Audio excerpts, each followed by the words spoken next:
Estamos gravando. Então vamos lá, desculpe, gente, pela demora. Confusão, como eu falei, teve esse problema técnico. Meu computador agora faz alguma graça com a câmera.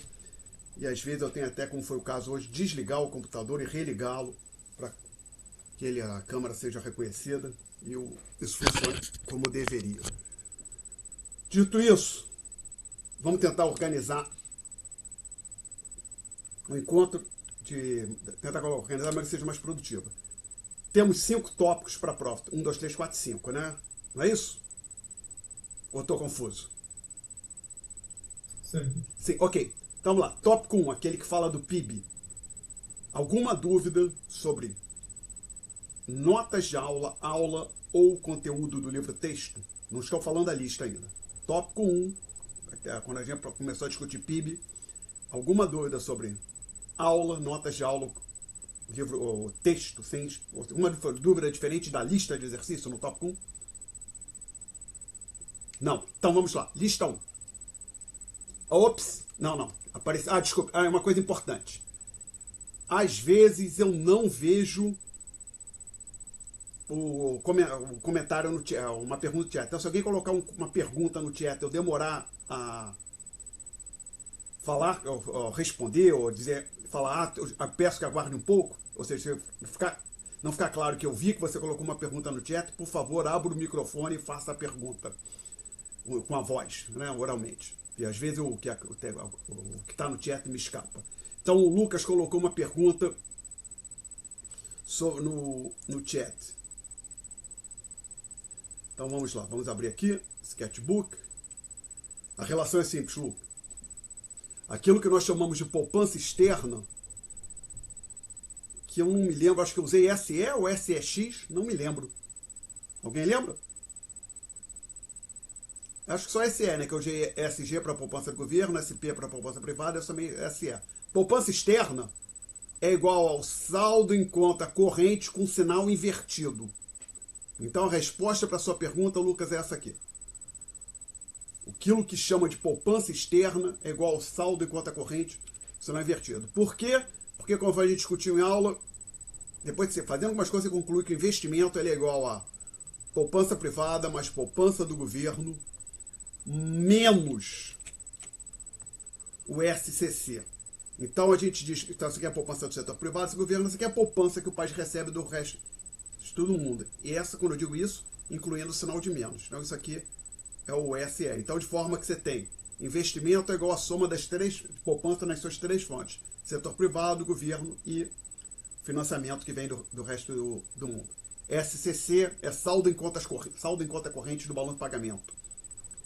SCC é igual a X menos M menos RL.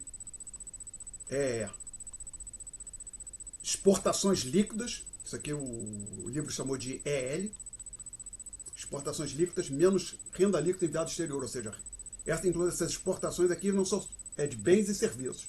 Aquilo que sai na imprensa, que chamam de balança comercial, a gente ouve falar frequentemente, não é exatamente o X menos M. A balança comercial é só de bens. Isso aqui é o bens e serviços. Você pode interpretar como uma balança comercial estendida para excluir serviços, como seguros, hospedagem de estrangeiros, e assim vai. Menos renda líquida enviada ao exterior. Ou seja, é a renda que a renda líquida enviada ao exterior é a renda que o país envia para o exterior, menos as rendas que o país recebe do exterior. Perguntas? Então vamos lá. Lista 1. Dúvidas. Dúvidas sobre a lista 1. Então vamos em frente. Vamos passar para o tópico 2. Mesmo procedimento. Sobre o tópico 2, alguma coisa que não seja... Tópico 2, se eu não estiver confuso, me corrijam se eu estiver errado. É inflação, não é isso, gente? Sim ou não? Ops! Exatamente, professor. Obrigado. O André, obrigado, hein, André? Então vamos lá. No tópico 2, aguardem, não vamos falar da lista ainda. Tópico 2, inflação, índice de preços. Alguma dúvida sobre aulas, notas de aula, Professor, livro, texto. Fala, André. nível de preço ainda. O nível de preço é um contexto ainda que está um pouco obscuro para mim. Eu não sei, tô um A pouco. expressão é, nível de preços, André, sim, sim. é o também, às vezes fala índice de preço. Pensa assim, nível de preço é o patamar que os preços na economia estão. E a gente mensura isso com um índice de preços. Tá Seria legal? sinônimo, então, do IPC? Não. Não é exatamente sinônimo, porque, desculpa, eu falei, a gente mensura isso com um índice de preços. Não foi uma boa maneira de colocar, porque quando eu falo o índice de preço, pode sugerir que só existe um, e de certa forma sugere, né? A gente mensura o nível de preço com algum dos diversos índices de preço. Então, só agora não me lembro, você fez a pergunta, isso é sinônimo de índice de preço? Não, não é exatamente. A ideia é a seguinte: lembra, o índice, você pode interpretar, como a gente discutiu em aula, o índice de preço como se fosse uma medida média dos preços, né? Tá legal? Tá me Sim. acompanhando, André? Sim. Então o problema é que aí você pode, dependendo do quem entra, pode perguntar assim, uma maneira simples. Você põe que tem 50 bens na economia.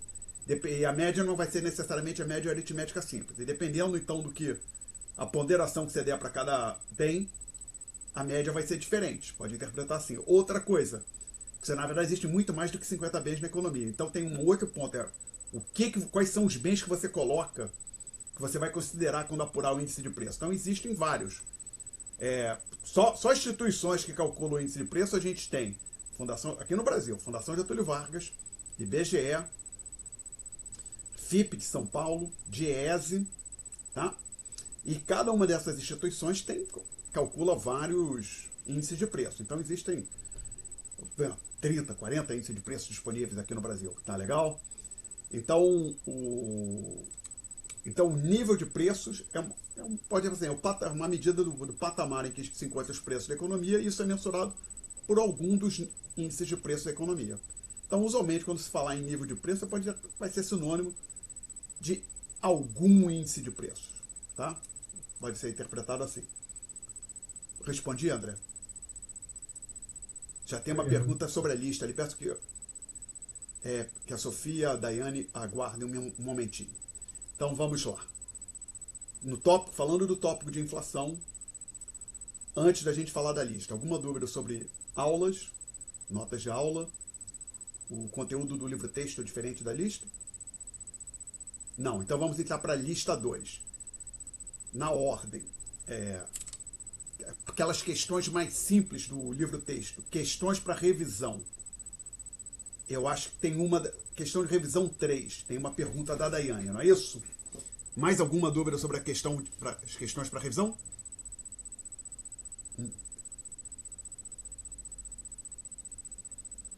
Peço que você aguarde um pouco, Lucas.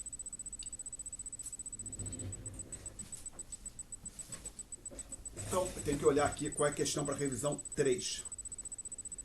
Questão para revisão 3 do tópico de inflação, que era o capítulo 11, se não me falha a memória. Sim, capítulo 11.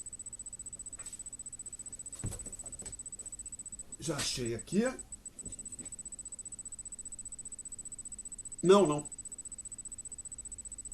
Eu estou trocando a ordem, perdão. Não, é questão para revisão. Então, isso são as mais simplesinhas, mais curtinhas.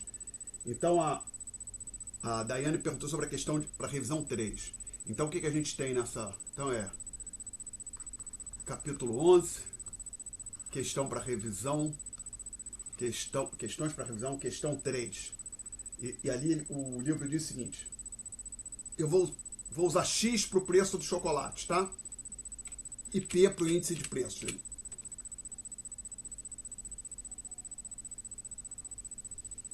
Ele fala que são 2 anos. Ele não diz quais são esses anos, eu vou colocar assim, ano 1, ano 2. Ou poderia dizer, quando eu falo vários anos, pode ser 1900, 1980. X aqui vai ser o preço do chocolate. E P vai ser o índice de preços. Então, a barra de chocolate passou de 10 centavos para 60 centavos.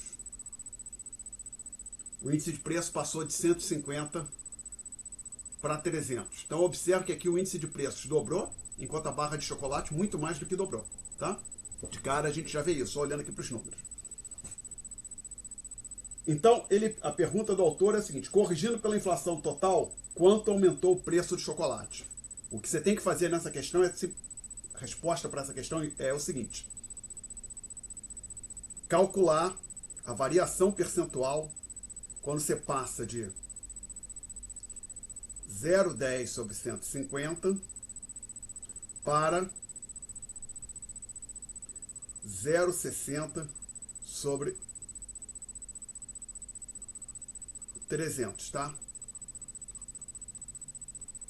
É isso. Vamos lá. O que tem qual é a primeira fração? O que a fração da esquerda nos informa? Essa razão aqui. É o seguinte: você está dividindo o índice de preços do... Você está dividindo o preço do chocolate no primeiro ano que você está analisando, primeira data que você está analisando, pelo índice de preço. Então você poderia até interpretar o seguinte: isso na prática é o quantas cestas você conseguiria comprar com um chocolate, ao invés de gastar os 10 chocolates. Cestas subjacente ao índice. Então o índice de preço tem uma cesta subjacente. Ao invés de comprar um chocolate com os 10 centavos, eu compraria uma certa quantidade de cestas. Então, 0,10 sobre 150 é a quantidade de cestas que eu conseguiria comprar no ano 1. E 0,60 sobre 300, algo similar, só que no ano 2. Com um valor de um chocolate, que é 0,60, quantas cestas eu conseguiria comprar? Então, a pergunta envolve calcular a variação percentual. Fazer o cálculo dessa variação percentual, tá? Daiane, a ideia geral está clara para você? Pode responder no microfone. A ideia tá sim, professor, mas eu realmente não consigo fazer. Eu tentei várias vezes bater cabeça e não Peraí, consegui. então agora deixa eu ver uma outra coisa, atacar só uma coisa, ver o que eu coloquei no gabarito. Eu quero abrir isso aqui, aí eu clico aqui e eu tenho um arquivo PDF com os gabaritos. Isso, estamos na lista 2.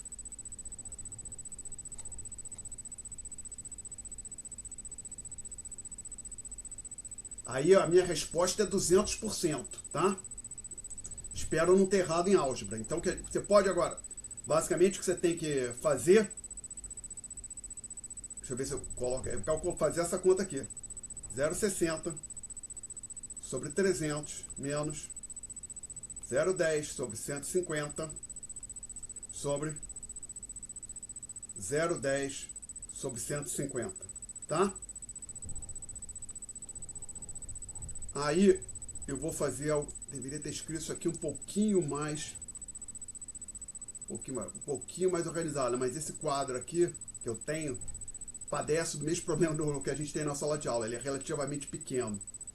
Então esse eu consigo fazer. Basta jogar isso aqui na calculadora, mas eu vou tentar simplificar isso aqui um pouco, para lidar mesmo na calculadora, às vezes eu gosto de jogar na calculadora, eu vou multiplicar o numerador e o denominador. Obviamente, né? Eu deveria ter marcado que já queremos percentual, faltou aqui escrever aqui vezes 100, né? Eu vou multiplicar o numerador e o denominador por 300. Então o que eu tenho que fazer é a conta 0,60, aí menos 0,20, tá? Dividido por 0,20. Isso aqui aí posso multiplicar tudo por 100, senhores. É 6 menos 2 sobre 2. Aí vai dar 4 sobre 2, que é igual a 2, tá? Então, vezes 100, 200%. Tá mais claro agora, Daiane? Agora tá, professor. Obrigada. Tá, ok. Então, agora, o gabarito dá a resposta de 200%. Tem mais de uma maneira de chegar lá. Só o último comentário que eu vou fazer aqui. Alguém se opõe que eu apague o quadro? Ainda sobre essa questão que eu falei, mas a gente tem que trabalhar com isso aqui. Não foi? Comparar a variação percentual dessas duas frações. Você poderia trabalhar também com isso aqui, ó.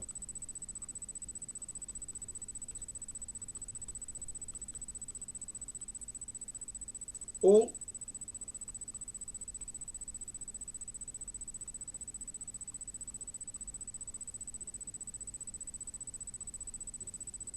Então, basicamente, calcular essa variação percentual aqui, como a gente fez, deu 200%. Se você calcular isso aqui, também vai dar 200%.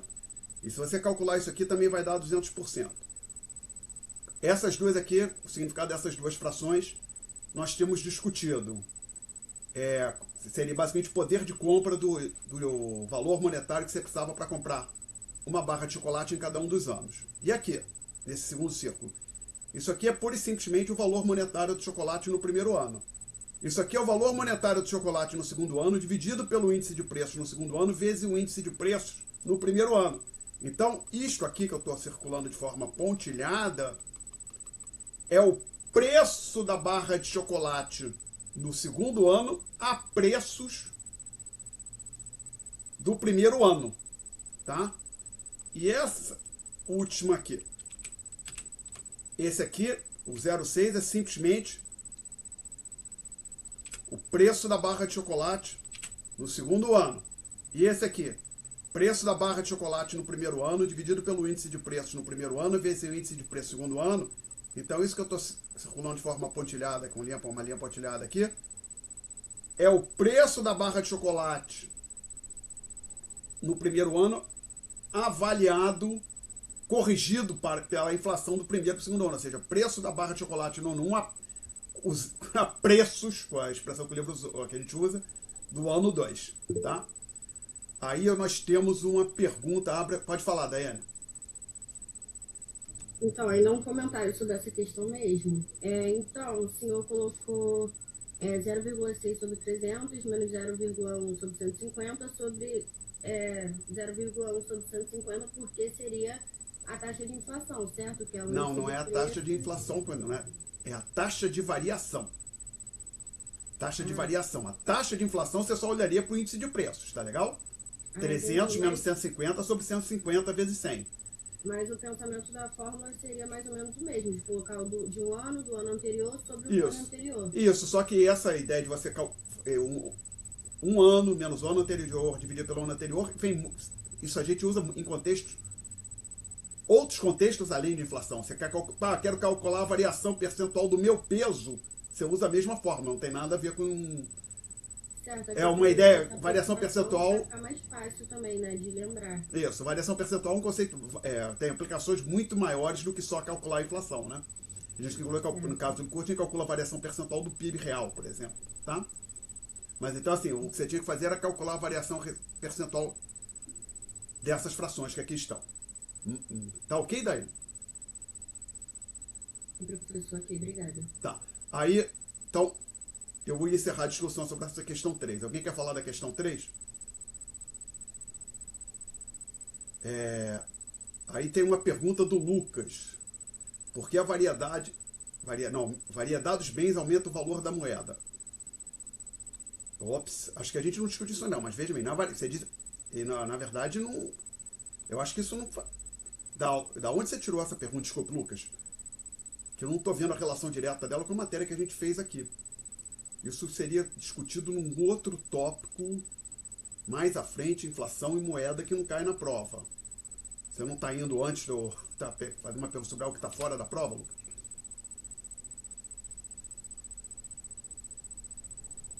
Ah, não. Não é isso. Não é aumento o valor da moeda, não. Não. Tá, já entendi. Para quem quiser entender a discussão, peço uma olhadinha no chat.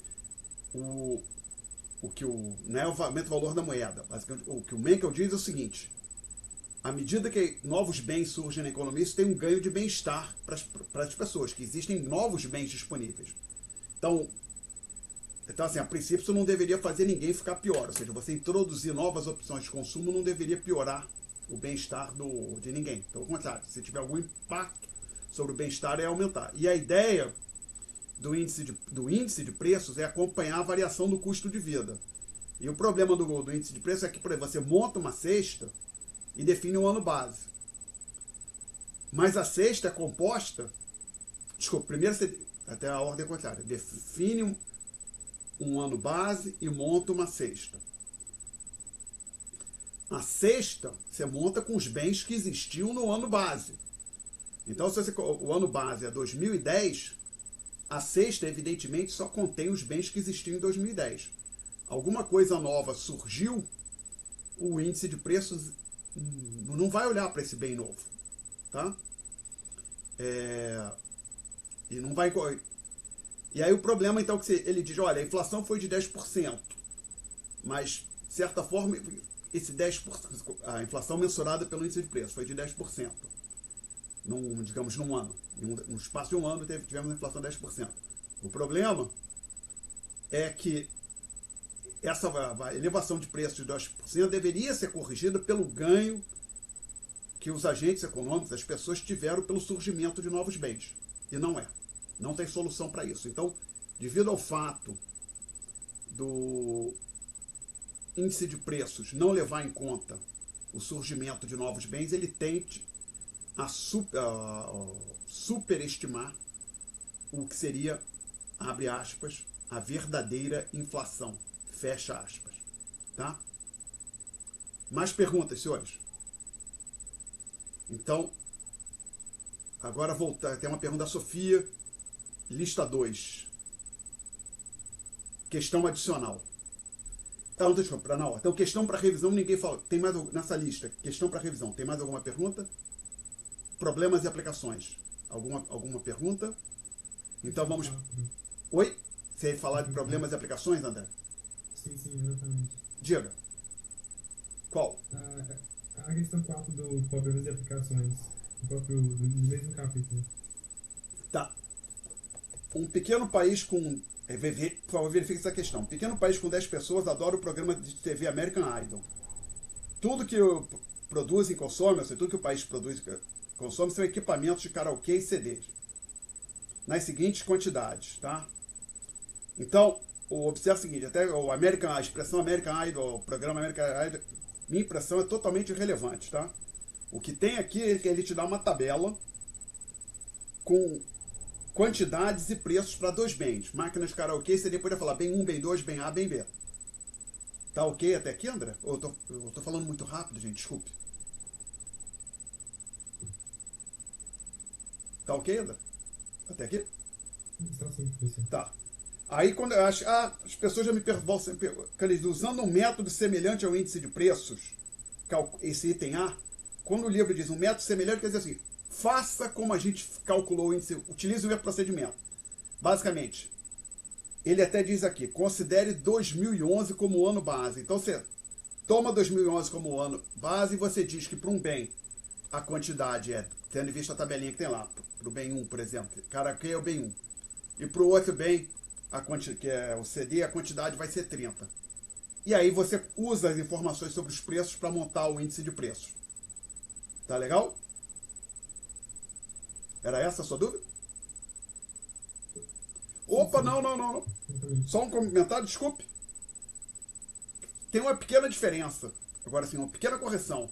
Se você continuar lendo o item A, no final ele diz o seguinte: considere 2011 como ano base e estabeleça a cesta em um equipamento de karaokê e 3 CDs. Então, ao invés de usar isso aqui, ele diz para usar 1 e 3. Mas vai dar a mesma coisa. Que você divide todas as quantidades da cesta pela mesma constante, não afeta em nada o índice de preços. Tá? Então, você pode usar 10 ou 30, ou como o enunciado falou, 1 e 3. Tanto faz. Tá? E aí, deixa eu te perguntar, André, isso aí sanou a dúvida ou você ainda tem alguma dúvida nessa questão? Fica à vontade para dizer se ainda tem dúvida. Também tem a parte B também, que já é utilizando o do PIB deflator. Tá. Aí, nesse caso... Fala. Não, é só isso mesmo. Em relação ao PIB deflator, como é que isso ia alterar? Não, aí vai mudar, vamos lá. Então, o que acontece? Para o item A, desculpa, deixa eu escrever aqui em cima. Nós estamos falando, capítulo 11, não é isso? Problemas e aplicações, questão 4. Para o item A, você calcula um índice de preços da forma que foi feito neste capítulo, usando essas quantidades aqui. Aí calcula a taxa de inflação também, ele pediu? Sim, quando ele fala variação na percentagem do nível geral de preço, está falando, calcule a taxa de inflação de 2011 para 2012. Tá legal? Ok? No item B, ele pede o seguinte: tomando novamente 2011 como ano base, calcule a taxa de inflação usando o deflator do PIB. É isso? Então aí você tem que fazer toda... Aí você tem que fazer como você fez no capítulo anterior. Você tem que pegar... Então tinha aqui bem 1, quantidade, preço do bem 1 para os 2 anos. Quantidade, preço do bem 2 para os 2 anos, tá?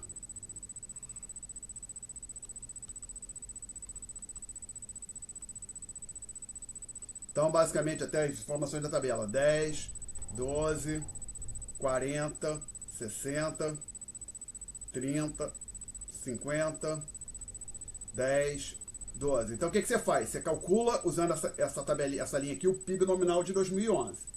Usa essa linha aqui para calcular o PIB nominal de 2012. Aí, depois, você calcula o PIB real de 2012. Bom que esse negócio aqui tem muitas cores. Aí eu posso usar... Você vai fazer o seguinte. Você usa isso aqui, ó. Os preços de 2011 com as quantidades de 2012. Lembra? Os senhores estão lembrados? Aí você calcula o que é o PIB real de 2012. Vamos usar o Y minúsculo aqui. Esse aqui é o PIB real de 2012.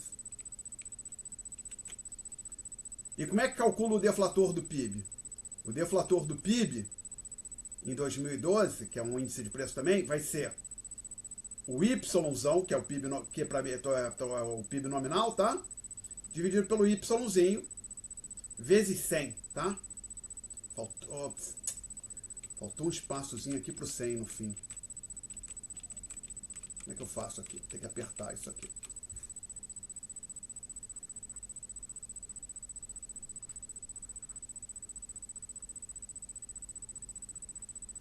E lembra que o deflator do PIB no primeiro ano, no ano base, 2011, é 100. Pode ir lá conferir nas informações, no que a gente fez no tópico anterior. Então você vai calcular a variação percentual de 100 para esse valor que você achou aqui. E o item C é a mesma pergunta, o item C já pergunta, a taxa de inflação que você calculou usando o procedimento do item A e do item B é a mesma? 99% de certeza que não. Seria uma coincidência muito grande se fosse. Se for igual, é uma mera coincidência. Pelo que eu lembro, não é. E eu botei aqui no gabarito. Não é igual, que praticamente no primeiro método você acha 37,14. No segundo método você acha 34,69. E no item C ele pede para explicar por que é a diferença. O que eu coloquei no gabarito é o seguinte. A minha explicação no gabarito. Isso se deve ao fato que no IPC as quantidades não variam de um ano para outro. Você lembra? No IPC você sempre trabalha com as quantidades 1 e 3, ou 10 e 30, daria a mesma coisa. Ao passo que quando você calcula o deflator do PIB, você está sempre usando a quantidade, na prática usando a quantidade de cada ano, né? O deflator do PIB leva em consideração as variações das quantidades, ao passo que o IPC não. Tá? Por isso que isso é um dos motivos para o resultado não ser igual. Tá? Mais perguntas? Eu respondi, André? Eu, professor. Tá. Então aqui, nesse capítulo 11, problemas e aplicações. Mais alguma dúvida? Então, vamos entrar na parte de... Desculpe só um segundo, gente. Tem que tomar cuidado que eu... Cara, a camisa não... Desculpe, que tá ficando quente aqui. Eu não queria puxar toda a camisa junto com o casaco, né? Não quero fazer... Digamos, não quero que apareça mais do que o necessário no glorioso YouTube. Desculpe, gente. Então agora vamos atacar o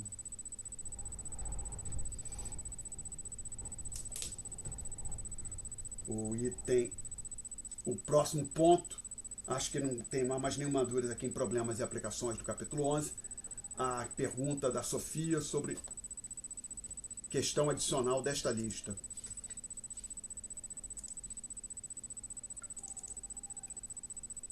A questão adicional dessa lista, ela diz o seguinte: Hugo ganhava esses valores aqui, passou a ganhar isso aqui. Bom, vocês estão com tempo a possibilidade de ler. Acho que não faz sentido eu ficar lendo. Se todo mundo tem isso aí na tela, eu vou tentar só fazer o seguinte aqui. Dar um print screen nisso aqui. Aí eu vou abrir o glorioso Paint. Aí com sorte eu vou conseguir colar a pergunta ali no quadro.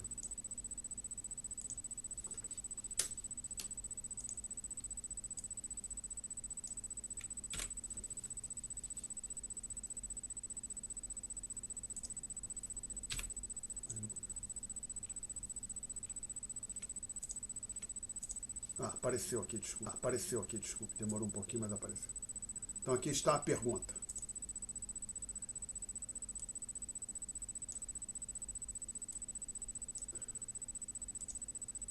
Então isso é L2,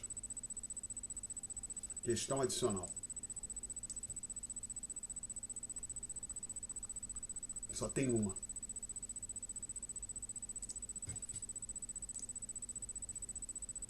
É essa a pergunta, Sofia? É sim, professor. Tá. Então o que você tem que fazer é o seguinte.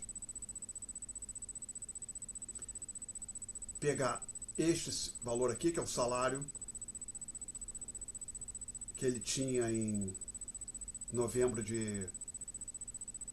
janeiro de 2010, dividir pelo índice de preço de 2010 e multiplicar por 245, que é o índice de preços de novembro.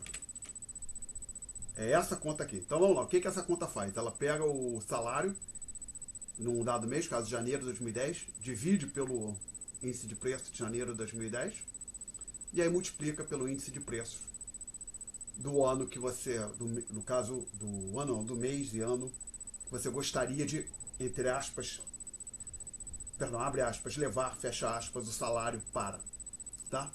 Então, a resposta é essa aqui.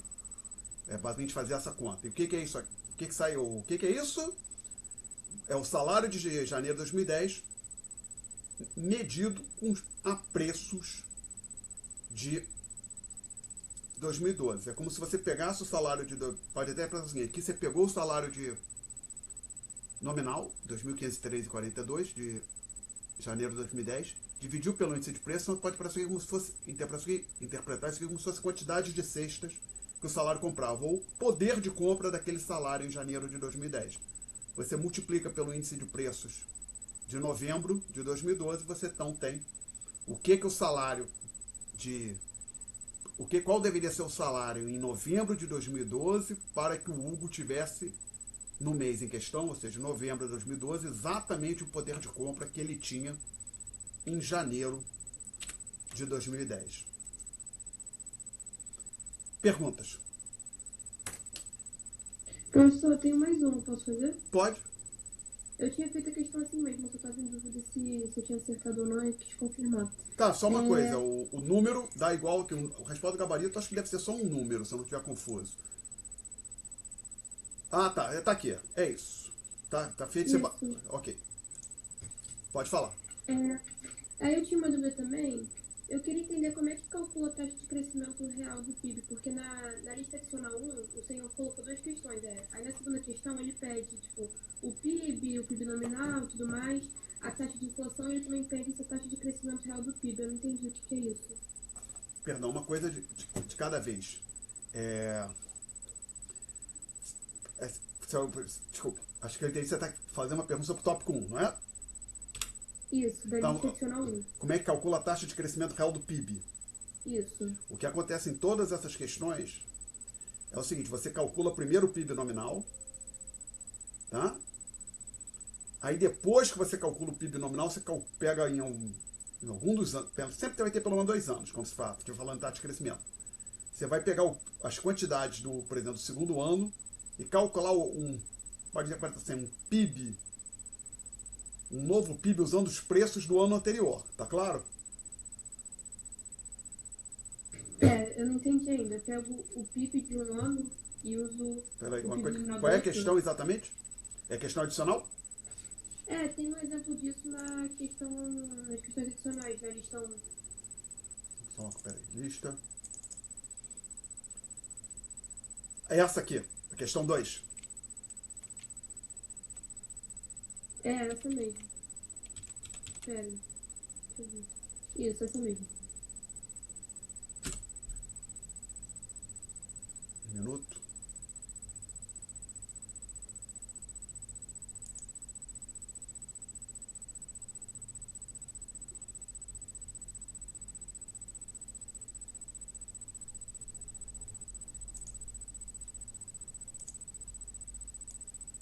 Não, não é aqui, perdão. Aqui eu vou apagar. Ctrl V. Vou ter que fazer aqui, Ctrl V.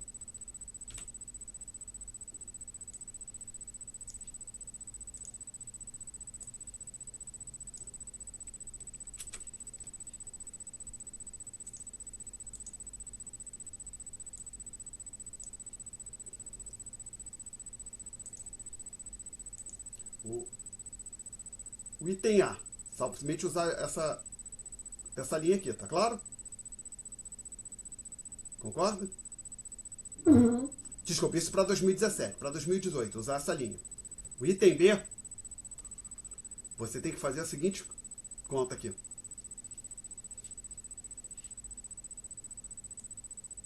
Não, desculpe, não é aqui. É aqui que eu quero pegar. Você trabalha com essa quantidade aqui, esse preço, desse jeito assim, ó.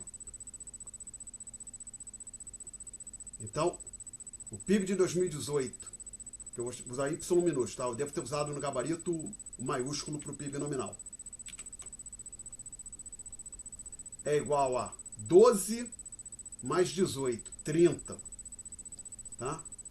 Deixa eu agora olhar aqui nos gabaritos. O que eu tenho? Perdão.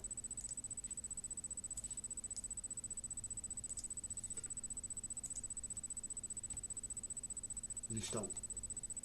Sim, 30, tá legal? E você tinha calculado que o PIB de 2017 é igual a 23. Tá? Então você tem que calcular a variação de percentual de 23 para 37. Para 37 não, desculpa, para 30. E aí, se eu não tiver confuso, a resposta é isso, eu fiz a conta, é aproximadamente 30,4%, tá legal? É como tá lá no gabarito. Então, o que é esse Y minúsculo de 2018? Esse 30... Professor, você pode repetir, por favor, porque a minha internet deu uma oscilada aqui, aí eu perdi o que o senhor falou. Você tem que pegar o item B. Como é que calcula o item B? Você calcula você usa essa quantidade 6 com o preço do ano anterior e essa outra quantidade, que por acaso é 6 também, com o preço do ano anterior. Tá claro? Tá sim. E aí você vai, quando fizer a conta, você vai concluir que é igual a 30. Então o que é isso? É como se você tivesse calculado o PIB. E na prática, é exatamente isso. Você calcula um PIB de 2018 usando preços do ano anterior. E aí faz sentido você calcular a variação percentual de 23 para 30, porque você está trabalhando tanto no 23 como no... Para chegar no 23 e chegar no 30, você usou os mesmos preços. Então, toda a variação que existe de 23 para 30 deve ser exclusivamente a variação nas quantidades produzidas. Ok? Então, é por isso que a gente fala taxa de crescimento real. Porque é algo que decorre somente de variações em quantidades produzidas. Mais perguntas, gente? Mais perguntas? Ok, então vamos voltar para o tópico, para a lista 2. Desculpe. Aí, perdão. Aí tem o PIB nominal. Só uma coisa, a Sofia tinha feito uma pergunta sobre PIB nominal real. PIB nominal, quantidade de um ano, preço do mesmo ano. PIB real, quantidade de um ano, preços do ano base. Tá? Inclusive, observe que aqui eu disse que 2017 é o ano base. Tá? Ok, gente? Perguntas? Perguntas? Ok. Agora voltando, que a gente estava no tópico 2, acabamos voltando aqui para o tópico 1. Tópico 2, lista 2, alguma pergunta adicional? Então vamos em frente. Tópico 3, quando a gente fala de produção e crescimento. Alguma dúvida sobre notas de aula, livro-texto? Lista 3, alguma dúvida? Lista 3. Não? Então vamos em frente. Professor, Oi. pode explicar um pouco sobre a B da primeira de problemas e aplicações da terceira lista? Ok. Obrigado. Agora que você tinha colocado no chat, eu não falei nada, né, Ana Cara? Fez bem falar, que eu não tinha visto, realmente. Problemas e aplicações, né? Qual é a questão? Desculpa que você falou. Vi que você falou B, mas... A B da primeira. Tá.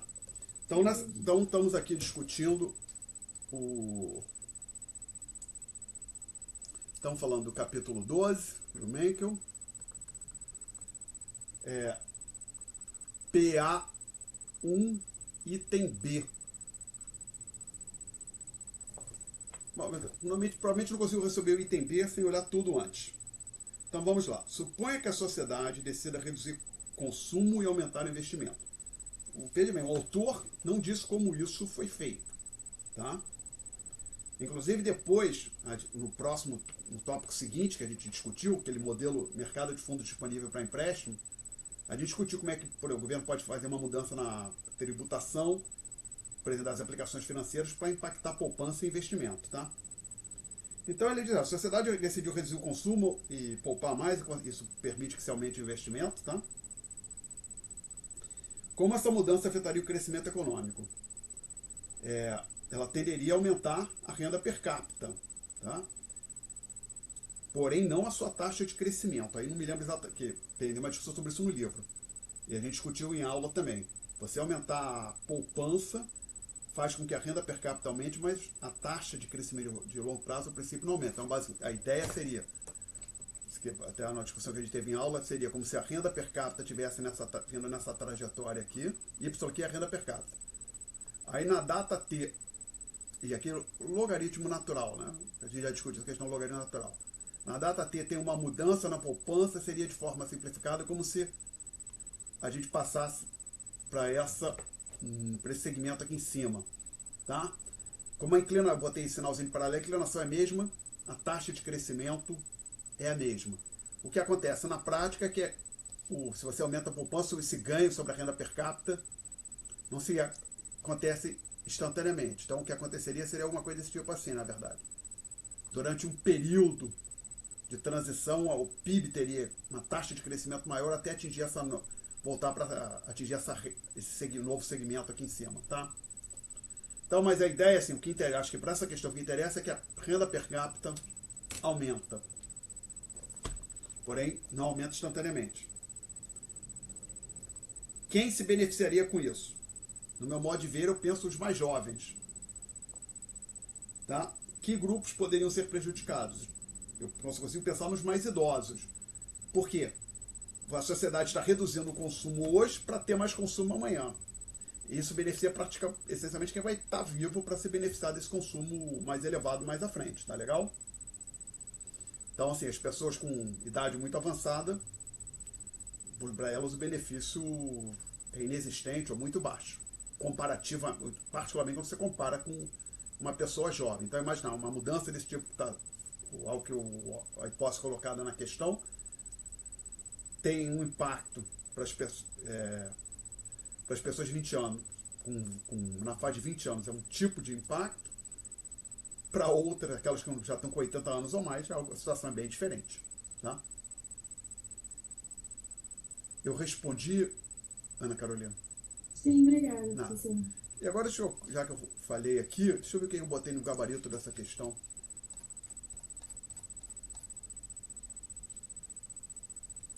Eu disse, haveria uma elevação permanente na renda per capita e uma elevação transitória na taxa de crescimento da renda per capita. Tá? Transitória, estamos falando desse segmento verde. Jovens e empresas... também além de... Aqui, quando eu falei em idade. só olhei para os indivíduos e separei-os pela idade. No gabarito, consegui falar um pouquinho mais quando eu estava preparando esse gabarito. Eu disse, olha, os beneficiados jovens, como eu falei agora há pouco, e empresas e trabalhadores dedicados à produção de bens de capital, ou seja, bens que vão ser utilizados para investimento. Então você pode pensar o seguinte, agora que a sociedade vai investir mais, isso tende a gerar mais emprego no setor que produz maquinário ou na construção civil, ou seja, os setores voltados à produção de bens de capital. Quem perde, como eu tinha falado antes, idosos e empresas e trabalhadores dedicados à produção de bens de consumo, pelo menos transitoriamente, tá? No caso, se amanhã com a renda per capita estando maior, pode ser que isso beneficie também o setor que produz bens de consumo, né? Mas no primeiro momento o impacto para esse setor é adverso. Mais perguntas, senhores? Ok, então, neste tópico, capítulo 12, lista, outra questão, outro problema, dúvida no capítulo 12. Então vamos em frente. Aí acho que a gente passa para o capítulo 14 do Manual do Menkel, né? Não, 13 ainda, né? Foi o 13? Sim. Então vamos lá, que é o tópico 4, que é o capítulo 13 do Menkel. Não estou falando da lista ainda. No tópico 4, alguma dúvida, pergunta sobre Professor, aula? Só um minuto, sobre aula, notas de aula eu tenho ou uma livro? dúvida sobre a aula. Fala, Beatriz. Tem uma parte que fala do mercado de fundos emprestáveis. Sim, E tem uma seção que fala dos exercícios e fala do incentivo fiscal à poupança. sim. Quando você diz incentivo fiscal, seria, por exemplo, uma relação que seria uma cobrança menor dos tributos? Sim, redução dos tributos. Dinheiro, Então, um exemplo. Reduzir a tributação sobre o rendimento de aplicação financeira seria um exemplo de um incentivo fiscal à poupança. Entendi, que aí as pessoas teriam mais dinheiro que... Não é que teria mais dinheiro. Colocar dinheiro em fundo de renda fixa, poupança, ficaria mais atrativo. Tá legal? Ah, entendi. Tá bom. Você também, acho que em algum momento foi falado incentivo fiscal ao investimento. Isso pode ser o seguinte. Por exemplo, reduzir a alíquota chamado IPI sobre bens de capital. IPI, Imposto sobre Produto Industrializado, né? No caso do Brasil. Basicamente, todo bem sofre, ou quase todo bem, tem alguma tributação, tá? O governo pode, por exemplo, olhar para os chamados bens de capital e reduzir a tributação sobre os bens de capital. Ou seja, criar um incentivo fiscal para o setor, para as empresas que produzem bens de capital. Mas, Entendi. tá legal? Mais perguntas, gente? E outra coisa, como você fala assim da poupança, que o aumento da poupança do governo deslocaria a curva da poupança geral para a direita no gráfico. Isso não ficou muito claro para mim. Isso foi em aula, né? Isso. Vamos lá. O que acontece é o seguinte. Conforme a gente discutiu em aula, se alguém achar que está estranho, muito diferente do que está nas notas de aula, me avisa imediatamente, gente, que eu estou fazendo aqui de memória, hein? A nossa discussão foi a seguinte. Eu vim aqui, coloquei aqui num espaço, e aqui o espaço R, perdão, no eixo vertical, taxa real de juros. E aqui eu disse VF, que seria como quantidade de volume de recursos que as pessoas vão poupar, tá? Aí eu disse o seguinte, olha, tem um valor que eu acho, não me lembro se eu chamei de S-Til, talvez tenha sido S-Til. Ou pode ter sido S-Chapéu, não me lembro exatamente. Tem um certo valor que o governo vai poupar e é definido, por exemplo, no orçamento vai assumir que ele é exógeno, ou seja, que ele não muda, ou pelo menos que ele não reage à taxa de juros, tá? Então isso aqui é a poupança do governo. E aí, eu disse o seguinte, eu disse que tinha uma taxa de juros R barra com a propriedade que se a taxa de juros fosse R barra ou menos, a poupança privada seria nula, e na hora que a taxa de juros chegasse em R barra e dali passasse desse valor, as pessoas começariam a poupar e haveria uma relação crescente. Então a curva de poupança privada é essa que eu estou marcando aqui, e só para não haver dúvida, você pode até deixar em vermelho aqui. Tá? Então esse segmento vertical aqui em vermelho também faz parte da curva de poupança privada. Então assim, quando a taxa de juros está abaixo de R barra, a poupança privada é nula. Alguma pergunta até aqui, gente? Tá tudo certo. Tá. Aí o que veio depois na discussão é que eu disse o seguinte, olha, agora eu quero juntar o SP e o SG numa curva só, que eu vou chamar de curva de poupança. Aí eu vou olhar para cima. Então a ideia é o seguinte, então observa. Aí eu marco aqui o mesmo R barra que eu tinha ali, deveria ter ficado na mesma altura. Nas notas de aula provavelmente ficou. Enquanto a taxa de juros estiver abaixo de R barra, qual é o valor da soma SP-SG? É o S-TIL, não é? Porque é só o que o governo está poupando, porque a poupança privada é nula. Eu estou preocupado com a soma SP, mas desculpe, eu botei um subscrito, o outro é superescrito, deveria ser ambos subscritos, tá? Perdão por isso.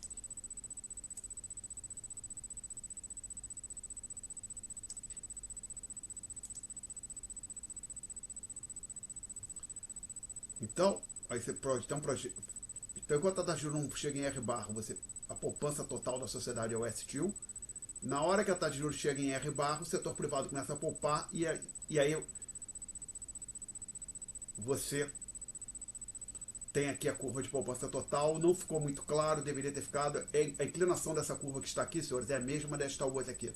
Você pode interpretar, então, o que acontece é o seguinte, é como se eu pegasse esse segmento aqui e arrastasse o segmento, ele começasse aqui, ó. Todo mundo entendeu o que eu falei agora? Vou repetir. Na prática, o que você faz para achar a curva S, que é a soma dessas duas, você pega esse pedaço aqui, como se arrastasse, e aí o segmento crescente começa, ao invés de começar do eixo vertical, começa desse ponto aqui, ó. Ok? É essa a ideia. Ficou mais claro agora? Para uma pessoa tinha falado não. Ficou mais claro agora? Pra mim foi. Não Tá. sei entender. Então tá. Então essa é curva. Foi também, Yasmin? Foi você que tinha falado não? Sim, peraí. Yasmin levou. Isso, eu te entendi pouco. Tinha ficado com tudo. Perdão, agora tá claro. Sim. Tá. Obrigada. Então agora vamos pensar. Então assim, a nossa curva de poupança é essa aqui. Aí uma pequena coisa que tem, até eu discuti em aula, olha, vamos fazer como livro, simplesmente trabalhar, vamos ignorar esse segmento vertical aqui, tá? E trabalhar só com esse pedaço crescente. Tem uma explicação similar para a curva de investimento. Curva de investimento estritamente falando. Seria algo desse tipo aqui. A gente trabalha só com segmento decrescente. Aí já tem uma pergunta aqui de um aluno. Quem foi? Perguntas? Eu ia perguntar por que a inclinação da poupança continua constante, mesmo com a soma da poupança do governo. Porque, veja bem, pode interpretar assim, a inclinação te informa o quanto para cada uma variação de uma unidade, ou de um ponto percentual na taxa de juros, ou uma quantidade que você queira, 0,01, para uma dada variação na taxa de juros, olhando para a inclinação da curva, você descobre o quanto cresce a poupança, olhando aqui para esse pedacinho aqui, tá legal? Quanto cresce a poupança privada, tá ok, Lucas? Tá me acompanhando até aqui? Essa informação se arrasta, se carrega, pode dizer assim, para a curva S. Por quê? Como a poupança do governo não reage à variação na taxa de juros, esse crescimento que você estiver vendo aqui é devido ao crescimento exclusivamente da poupança privada, tá claro? Por isso que a inclinação tem que ser, desta curva aqui da esquerda, tem que ser a mesma da curva S, ou seja, SP e S têm a mesma inclinação. Colocando de outra forma, a curva S é a curva SP deslocando um pouquinho para a direita, ou seja, ao invés dela começar a crescer aqui nesse eixo, ela começa a crescer aqui, tá ok? Eu respondi, Lucas? Ok. Tá. Bom, aí a pergunta que acho que tinha sido a Beatriz que tinha feito, por que quando a poupança do governo aumenta, a curva de poupança se desloca para a direita? Então, suponho que, então eu vou colocar aqui um S1, tá? e um S1 tio aqui. Desculpe, gente, me ocorreu o seguinte. Deixa eu tirar o som disso aqui. Putz, grilo, começou a entrar 15... Tinha que ter desligado, tirado o som disso antes. Ok, pronto. Suponha que a poupança do governo aumente. O que vai acontecer é que a lógica vai ser a mesma, só que ao invés da curva de poupança privada começar a curva de poupança ficar positivamente inclinada aqui nesse segmento, nesse momento aqui, ela começa aqui, ó. Você projeta o RTO para cá, aí para aqui. Não, desculpe que eu tenho um pouco de dificuldade para desenhar linhas retas aqui nesse programinha, tá? Mas então o aumento na poupança do governo desloca a curva S para a direita, dessa forma que está ilustrado nesse gráfico aqui, gente, tá? Se você não... Então, assim, mesmo que você ignorasse o segmento vertical aqui, o relevante é que tem um deslocamento desse aqui para a direita na curva de poupança. Como agora é feito toda essa discussão, pode pensar o seguinte: para uma mesma taxa de juros, pode pensar assim, digamos essa taxa de juros RTO aqui. Se a poupança total da economia era essa aqui, agora que aumentou a poupança do governo, mantida a mesma taxa de juros, a poupança privada não vai mudar, a poupança total da economia tem que aumentar. Então a curva S tem que ir para a direita, quando a poupança do governo aumenta. Eu respondi, Beatriz? Respondeu. Obrigada. Nada. Mais perguntas, gente? Da lista, então. Da lista deste tópico. Professor, a questão número 2, lá da parte de aplicações e problemas, eu acho que eu não sei, eu fiquei um pouco confuso com o gabarito do item D. Tá, vamos ver. Lista 13. Lista 13 não, desculpe.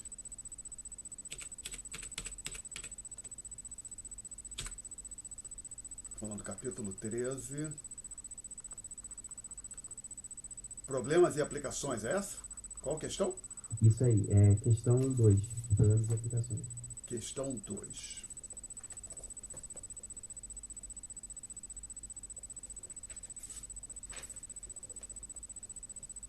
Aí só a dúvida é sobre o item B.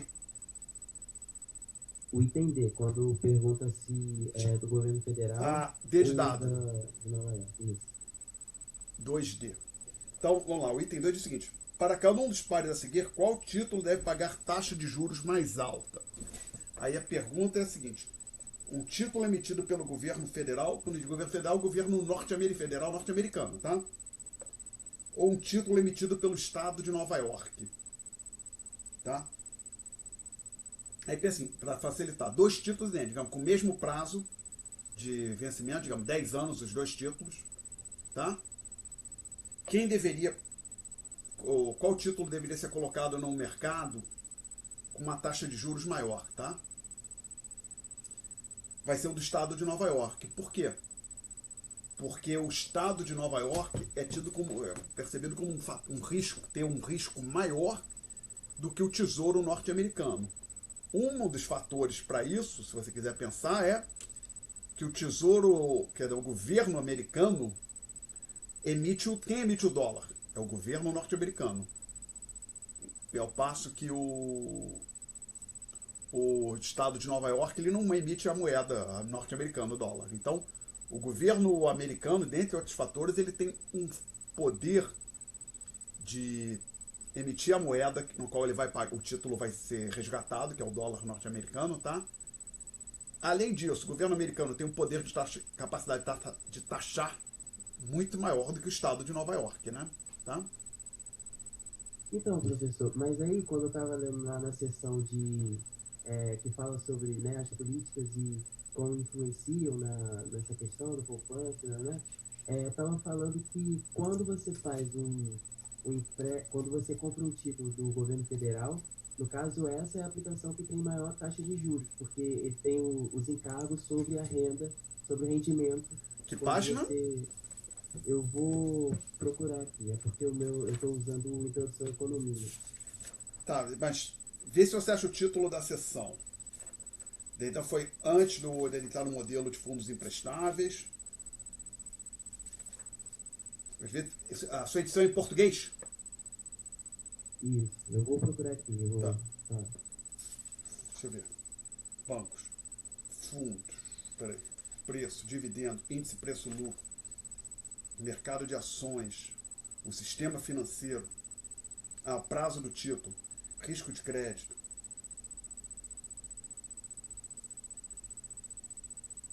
Mas tem que dar uma olhada no meu modo de ver, isso é o contrário. O prazo, risco, deve ser. Não, olha só. Na minha edição está escrito o seguinte, Tiago, na edição que eu tenho aqui. Como o governo norte-americano é considerado um risco de crédito seguro, os títulos do governo tendem a pagar uma taxa de juros mais baixa. Por sua vez, empresas em dificuldades financeiras levantam recursos com a emissão de chamado junk bonds, títulos podres, e pagam taxas de juros muito elevadas. Tá? Ok?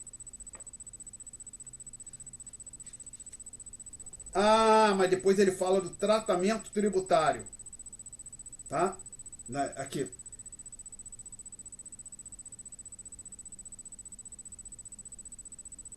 Ok. Aí veio, então vamos lá. Obrigado pelo que você tem razão. É no tratamento tributário. Vamos lá. Isso, eu achei agora também. Tá, já tá. Vamos lá. Aqui o ponto é, quando eu coloquei, olhando aqui, ó, a minha resposta no gabarito para essa pergunta, lembrando, quem vai pagar uma taxa de juros maior? O Tesouro Americano ou o título do Estado de Nova York? A minha resposta foi a seguinte, olhando aqui no gabarito. É a lista 4, né?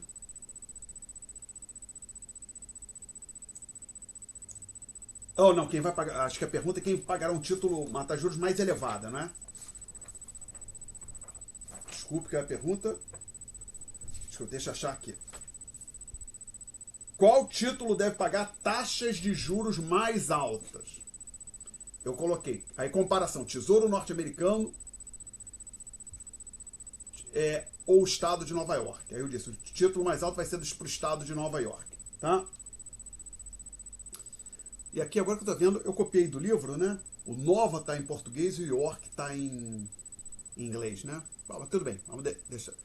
Agora, então assim, a resposta que eu coloquei aqui no gabarito está absolutamente correta se você assumir que os títulos têm a mesma tributação. Se você admitir diferenças de tributação, é que aí o livro, que lá no livro ele faz um pequeno comentário, é que é só para não haver dúvida, o governo americano, o federal, ele tem limites aos seus poderes. Uma das coisas que ele não vai, não sei exatamente quais são as regras, mas veja bem, o governo americano ele não pode cobrar, o governo americano não pode cobrar imposto sobre os estados e municípios, não é sobre o residente do estado. Alguém que mora em Nova York vai pagar um imposto de renda federal, por exemplo. Aqui nos Estados Unidos existe imposto de renda estadual também, que varia de estado para estado, tá? Alguns estados não cobram, outros têm uma alíquota muito alta. Mas o governo federal ele não pode virar para um estado ou para todos eles e dizer: vocês, estados, têm que me pagar imposto. Ele não pode fazer isso, tá? Ele não pode tributar os estados. Então, quando um estado, como por exemplo, o estado de Nova York, coloca um título no mercado, esse título, o governo americano não pode cobrar imposto sobre esse título, ok? Então, dependendo do tratamento tributário que o título estadual tiver, ele vai poder ser colocado a uma taxa menor. Por quê? Pode interpretar o seguinte: o título do Tesouro é colocado, vou colocar assim, federal, com uma taxa de 3%, mas sendo que 2%, embutido ali tem um imposto de 2%. 2% vai ser só para cobrir imposto. Então, na prática, o que é a taxa líquida para o investidor? 1%. Enquanto o título do estado de Nova York talvez possa ser colocado com a taxa de 1,5%. Então, quando você comparar as taxas, e se não tendo tributação no mínimo, assumindo que a tributação sobre os títulos de Nova York é nula, tá? Então, quando você olha as taxas brutas, Nova York está colocando com uma taxa menor. A taxa líquida é 1% federal, líquida de imposto e a do estado de Nova York 1,5, tá? Ok? Então, nessa pergunta aí, entender. Com a mesma tributação, o estado de Nova York deve pagar uma taxa de juros maior que o governo federal. Depende, se a tributação for diferenciada, pode acontecer da taxa bruta do título para o estado de Nova York ser menor que a taxa bruta, ou seja, antes do imposto, do título do Tesouro Federal. Porém, quando você olhar para as taxas líquidas, ou seja, após a cobrança do imposto, a taxa do governo federal deve ser menor. Tá? O ganho do investidor, levando em conta os impostos, tende a ser menor no título do Tesouro Federal do que no do Tesouro de Nova York. Tá claro agora, Thiago? Entendi, sim. Entendi. Obrigado. Nada. Mais perguntas, senhores, nesse tópico 13? Capítulo 13, né? Tópico 4 da prova.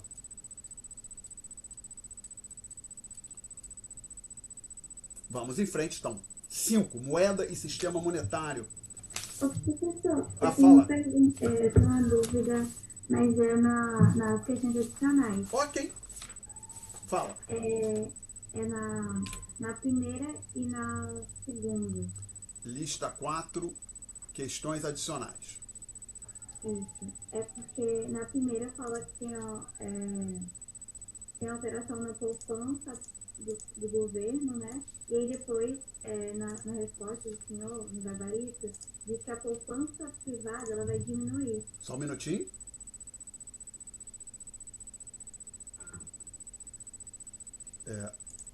Lista 4, né? Questões adicionais. Então, na questão 1. Então, vamos lá. O que acontece aqui nessa questão? A questão 1 está aparecendo aqui na quadra. Olha, acontece um acréscimo em ESG, ou seja, a poupança do governo aumentou. Então, conforme a gente tinha discutido há poucos minutos, isso vai fazer com que a curva de poupança se desloque para a direita, tá legal? Vamos resolver esse exercício todo aqui, talvez. Talvez seja uma boa ideia. Aí peço que os senhores comparem com o gabarito, que o gabarito acho que eu não coloquei o gráfico, eu só digo, olha, desloca a curva para a direita, né? Não é isso? Deixa eu ver. Sim, olha, até digo, olha, toma como ponto de partida esse gráfico aqui, e aí eu digo o que acontece e deixo por conta do aluno resolver tudo. Então vamos lá. Tentar. Ops.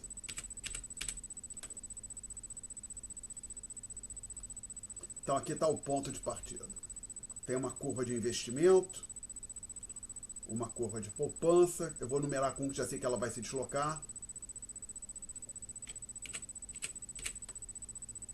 Lembrando que se isso cair na prova, senhores, que nem conforme a gente discutiu em aula, está discutido nas notas de aula também. Se alguém pode também procurar nos vídeos de quando eu lecionei esse curso online, é preciso explicar o gráfico, né? Caiu uma questão como essa na prova, a resposta tem 2 pedaços, o gráfico e a explicação do gráfico. Então essa é a situação inicial. Aí acontece uma expansão da poupança do governo, uma elevação no SG, e como a gente discutido agora há pouco, a curva de poupança se desloca para a direita, dessa forma que aqui está. Surge um novo equilíbrio, ponto A2, e a gente tem a taxa de juros R2 com o valor de equilíbrio de S e V2, tá? Aí, então, isso aqui é o gráfico. Isso está consistente com o gabarito, gente? O que eu digo no gabarito? A curva essa se deslocará para a direita, tá? Então, agora olhando, aí eu pergunto o que acontece com um bando de variáveis. Eu pergunto o que acontece com o R, o I, o S, o SP e o IP. Ou seja, então vamos lá. Olhando para o gráfico, o que a gente já pode dizer sobre a variável R? Não, diminui, né? Não é isso? Isso, diminui. Diminui. Em equilíbrio, a quantidade do I é igual, ou seja, o I é igual a S em valores de equilíbrio, não a curva é igual, né? Tem uma curva S, uma curva I, mas os valores de equilíbrio das variáveis I e S têm que ser iguais. E ambas iguais a esse V, o V1, V2. Então, só olhando para o gráfico, a gente também tem que o ΔI é positivo e o ΔS é positivo. Então, você tira... Essas três coisas aqui a gente tira do gráfico. Perguntas até aqui. Aí eu pergunto também o que acontece com o investimento privado e com a poupança privada. O investimento privado, ou chamada a curva, ou seja, o exercício aqui aumentou a poupança do governo, chamada curva de investimento privado, que é subjacente a essa curva aí, que essa curva aí é o que? A soma da curva de investimento privado com a curva do investimento governamental, que é uma reta vertical, que não reage à taxa de juros. O investimento privado, a função investimento privado, a curva de investimento privado não foi afetada. Então, só o que você tem é uma mudança no R que faz com que a quantidade do I aumente, porque o R caiu. Então, isso aqui você sabe devido ao fato de você já ter concluído que o delta R foi negativo e que a curva de investimento privado não foi afetada, não se deslocou. Tá? E agora tem a pergunta sobre o SP. A curva de poupança privada também não foi afetada. Mas a gente sabe que o R diminuiu e tem uma relação crescente, entre R e poupança privada. Então, quando o R cai, a poupança privada cai. Então, esse aqui é negativo, devido ao fato do delta R ser negativo. Então, deixa eu olhar o que eu escrevi aqui no gabarito. Eu coloquei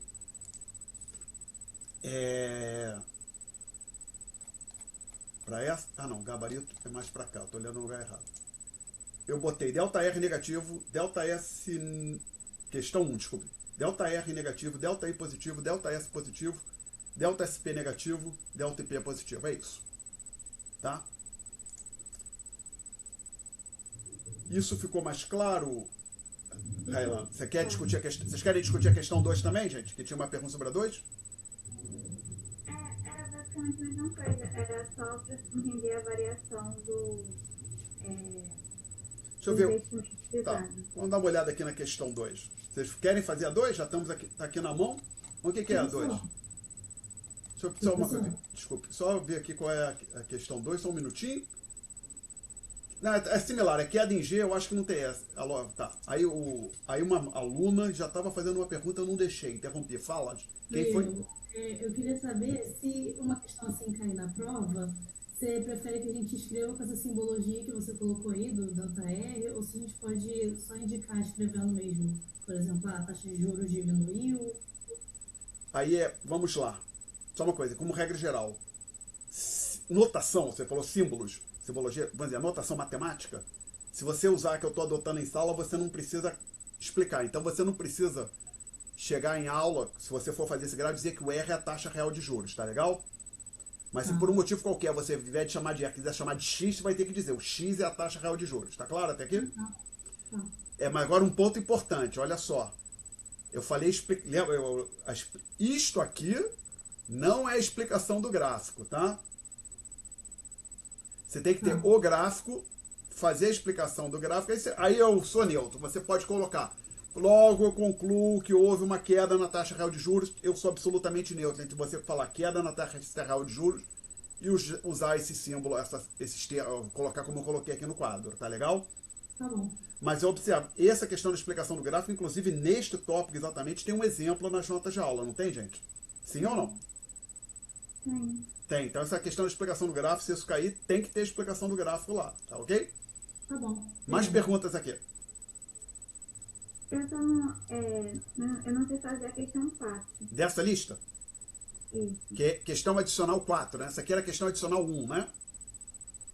Até ter que colocar aqui, devia ter mencionado antes. Questão adicional 1, não era isso? Ou era 2 essa? Isso. Essa Era foi a 1, 1 era antes. 1. Devia ter falado isso antes. Então, vou apagar aqui, vamos tentar fazer a 4. Lista 4. Alexandre, esse delta R, da poupança do mais, ele já conta como a explicação do gráfico? Não. A explicação do gráfico é um texto. Dá uma olhadinha nas notas de aula. Tá? É um textozinho, um parágrafo, 5, 15 linhas, explicando o que está acontecendo no gráfico. Tá?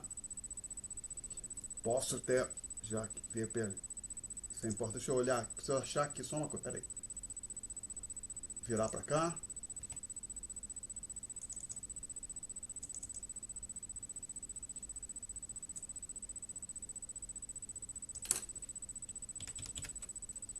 Nas notas de aula, tem isso aqui, ó. no final. A explicação do gráfico, senhores, é isso aqui.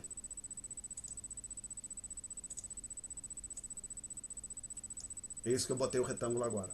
Página 4. Tem que ter isso. Né? Não é só os símbolos, não. Um texto como esse aqui. Ok? Perguntas?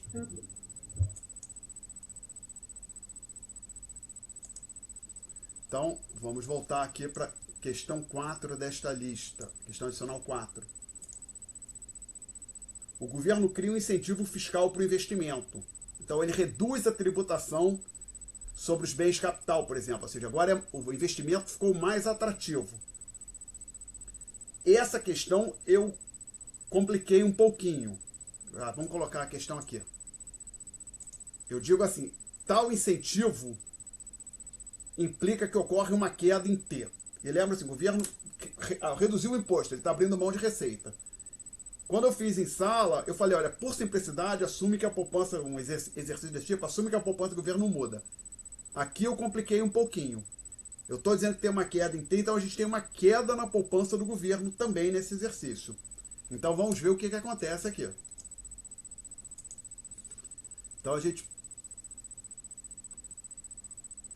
Essa claramente é a questão mais difícil dessa lista. Uma hipótese simplificadora que na prática é a que o livro faz.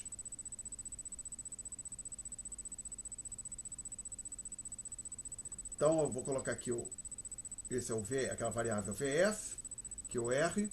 Então a gente tem aqui a curva de investimento, 1.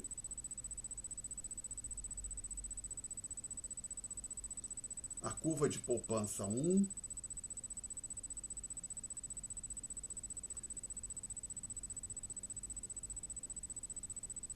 Aqui os valores de equilíbrio, 1.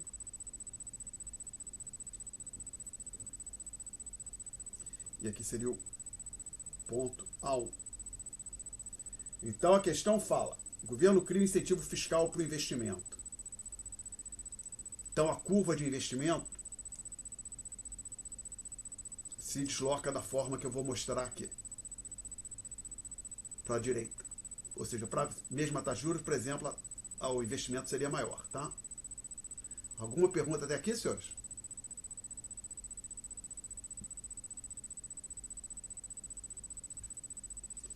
Só que para complicar nessa questão, eu disse que ocorre uma queda na arrecadação tributária, no T.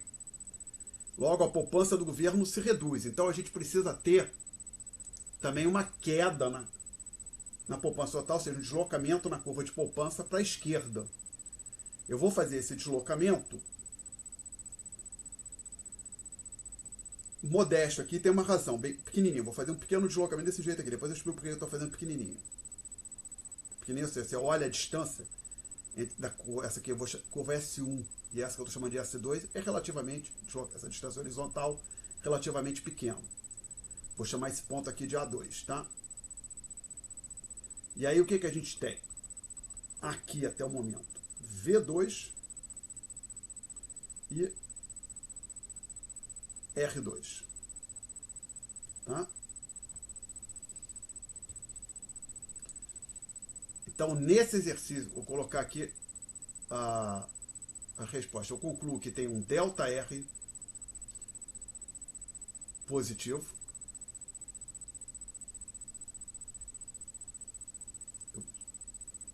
Eu tenho, olhando aqui para o gráfico, ΔI positivo, ΔS positivo, tá legal?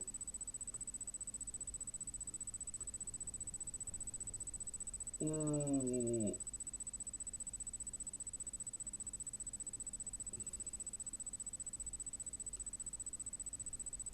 investimento privado, eu sei que ele aumentou. Ah, mas como, Alexandre, que a taxa de juros aumentou? Como é que o investimento privado aumentou? É que, veja bem, são duas coisas. O crescimento da taxa de juros, a princípio, puxa o investimento privado para baixo. Porém, o incentivo fiscal que o governo criou está puxando o investimento privado para cima. Mas o truque aqui que a gente tem é o seguinte. O investimento é igual ao investimento privado mais o investimento do governo, não é isso? Esse aqui eu estou botando uma barra em cima para nos ajudar a lembrar que esse não mudou. E eu sei que o investimento total aumentou, pelo que a gente viu no gráfico. Consequentemente, o que eu posso dizer sobre o investimento privado? Tem que aumentar também, tá claro?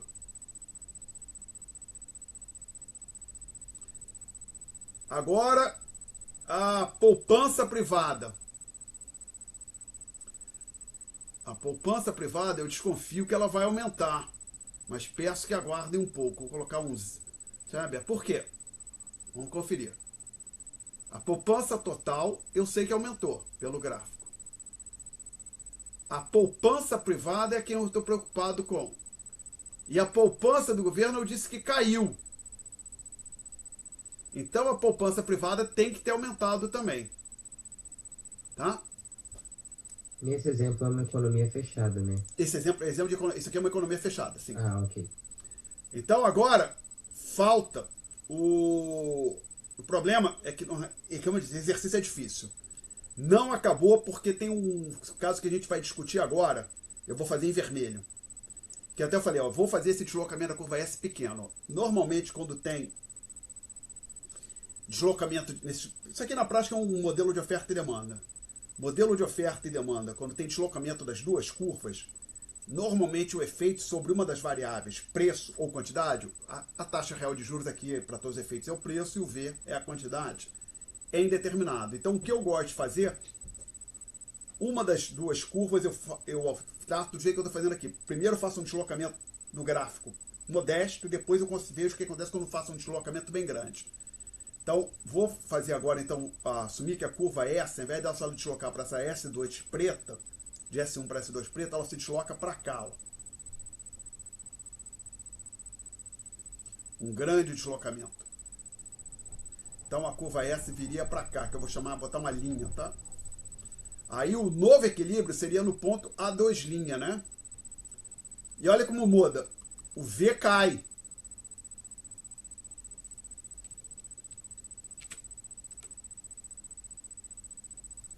Ao passo que a taxa de juros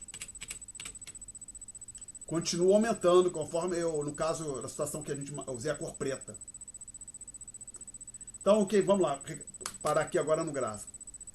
A expansão do investimento com a redução da poupança, mais investimento, menos poupança, isso puxa inequivocamente a taxa de juros para cima.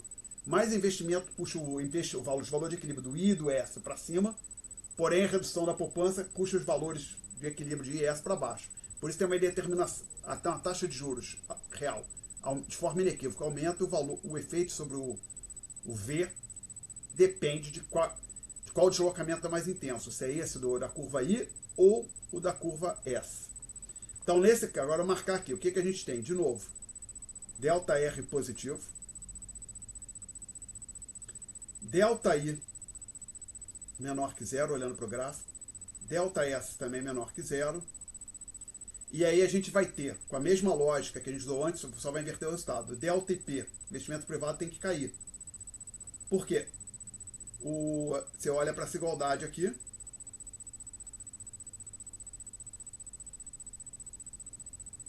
O investimento do governo não mudou. O IP...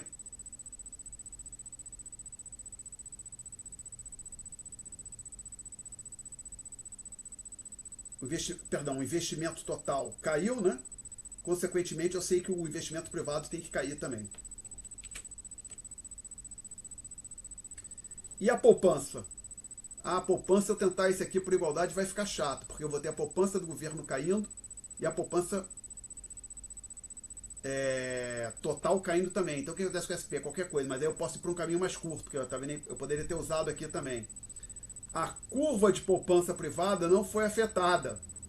E eu estou vendo uma elevação na taxa de juros. Então a poupança privada tem que aumentar.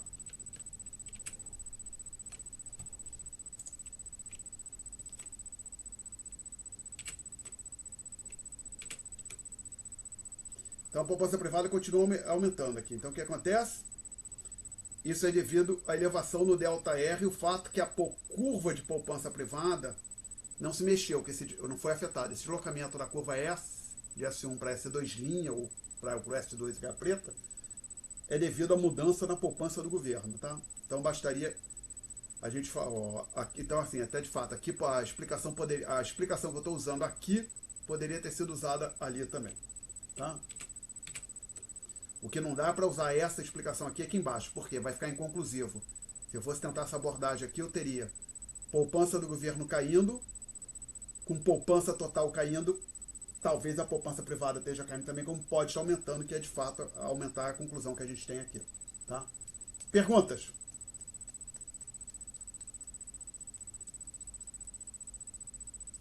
Mais perguntas sobre esse tópico, gente? Não?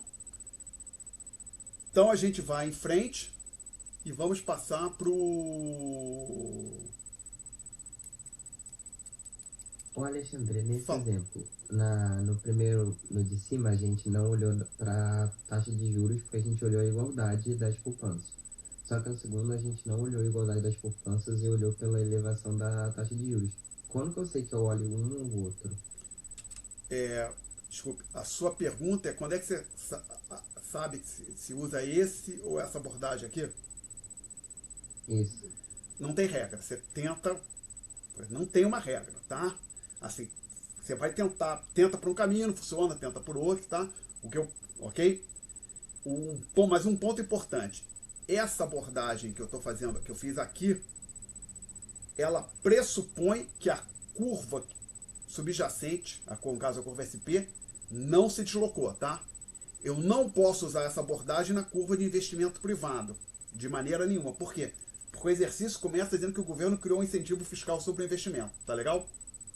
Para o investimento, ok? Isso é para o investimento privado, esse incentivo fiscal, tá claro? Eu respondi, Lucas? Ok. Tá?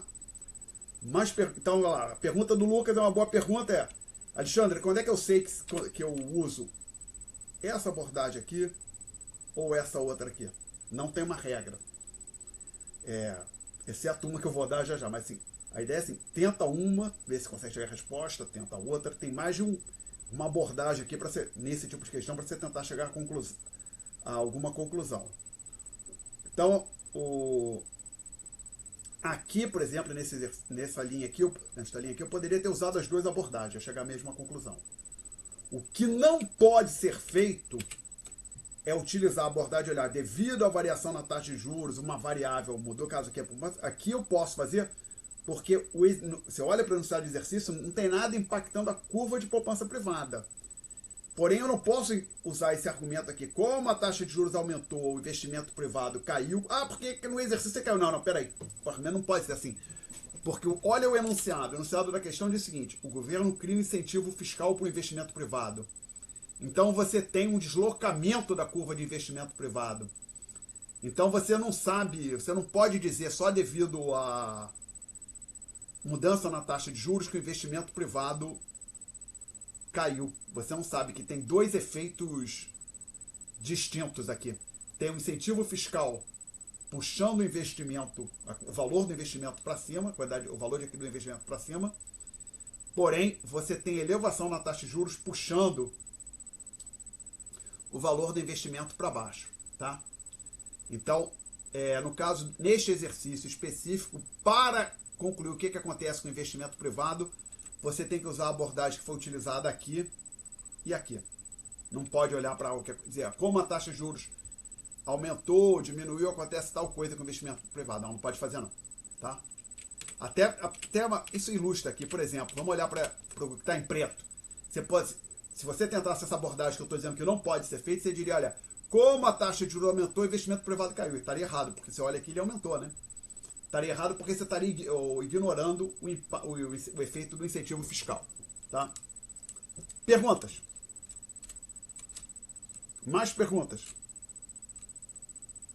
Então vamos passar para o próximo tópico, que é o último tópico da prova, o 5, que é o capítulo 15, eu acho.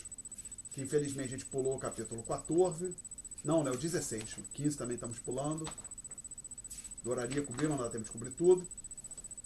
É o sistema monetário. Então vamos lá. Capítulo 16, que é o tópico 5. Alguma dúvida sobre aula, notas de aula, livro-texto? Alguma dúvida sobre a aula? Notas de aula, livro-texto?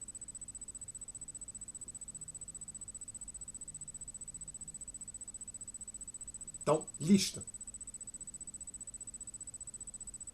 Lista referente ao capítulo 16, que é a lista 5, senhores. Perguntas.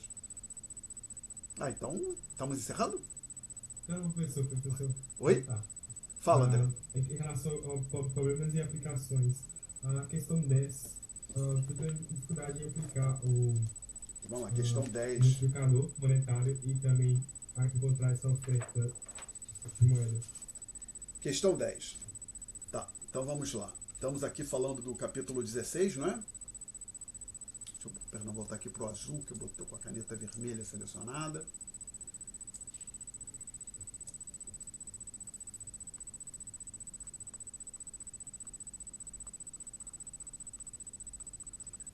E o exercício ele diz o seguinte: que a reserva exigida sobre que seja de 10%, que os bancos não mantêm essa reserva. Então o Banco Central diz: vocês têm que manter 10% sobre a forma de reservas, e os bancos não mantêm reservas, etc. Então eles trabalham justamente com 10%, tá?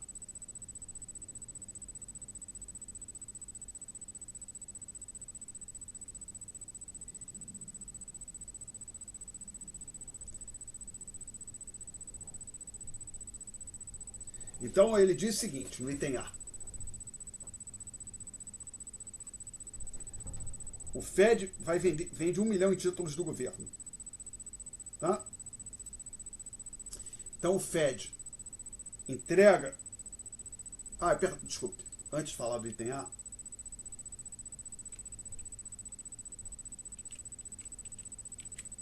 provavelmente se for utilizado no gabarito, eu vou assumir que o multiplicador monetário é igual a... Conforme feito no desenvolvimento do livro-texto, eu vou assumir que o PNPP é zero, que as pessoas não mantêm moeda em espécie, tá? Isso nos permite, então, dizer que o multiplicador monetário... Então, esta hipótese aqui não está dada explicitamente no exercício, eu estou introduzindo agora. Eu vou dizer que o multiplicador monetário é 1 sobre 1,01, então o M é 10. Esse 0,1 aqui é o 10% das reservas. Deixa eu botar aqui 0,1, tá? Então, só para lembrar, ou seja, M é igual a 1 sobre R, só para refrescar a nossa memória. Então, no item A, ele diz que o Fed vende 10 milhões em títulos do governo. Ou seja, ele entrega títulos do governo e retira 10 milhões em reserva de moeda econômica. Veja bem. É isso? Ele vende. Quando ele vende, ele entrega títulos para os demais agentes, ele recebe como contrapartida moedas. Então, a gente tem que a base monetária cai em 10 milhões. Consequentemente, o M1 vai cair em 100 milhões, se eu não estiver confuso. Por quê? Porque o multiplicador monetário é 10. Espero que o meu gabarito diga isso.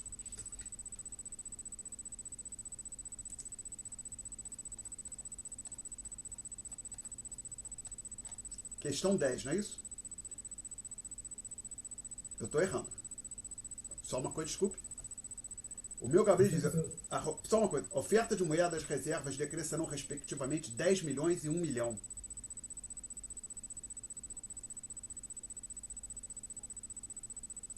Essa é a questão 5, né?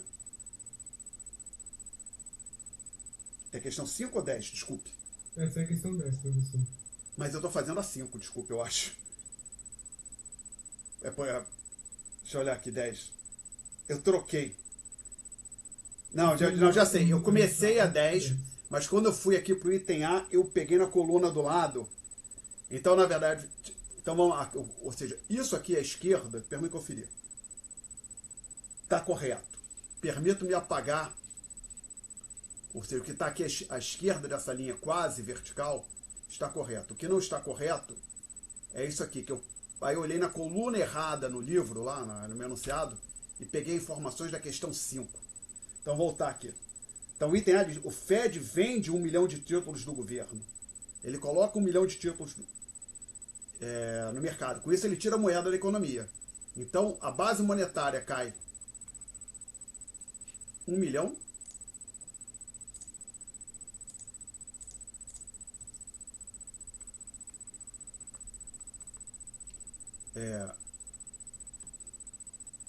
E como o multiplicador é 10,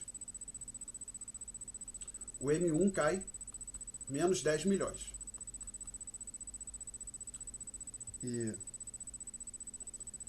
Então, no caso, sobre as reservas, é o menos 1 milhão, tá? Porque a base monetária, o PMPP é nulo, então esse 1 milhão é simplesmente decréscimo nas reservas. Perguntas? Perguntas? Até aqui. Ficou claro agora, André? Ficou mais claro. E no caso da OAB, professor, quando você tem também agora com os 5% de exceção, que seria... Tá. Então vou dar uma lida aqui no item B. O item B diz o seguinte, relativamente ao que a gente fez até agora, eles dizem o seguinte, que aquilo que o Fed exige, assim, até então, o Fed exigia 10% e os bancos trabalhavam exatamente com 10%. Porém, agora ele está dizendo o seguinte, o Fed baixa a exigência para 5%, mas os bancos continuam trabalhando com 10%. Então o multiplicador não muda. Tá legal?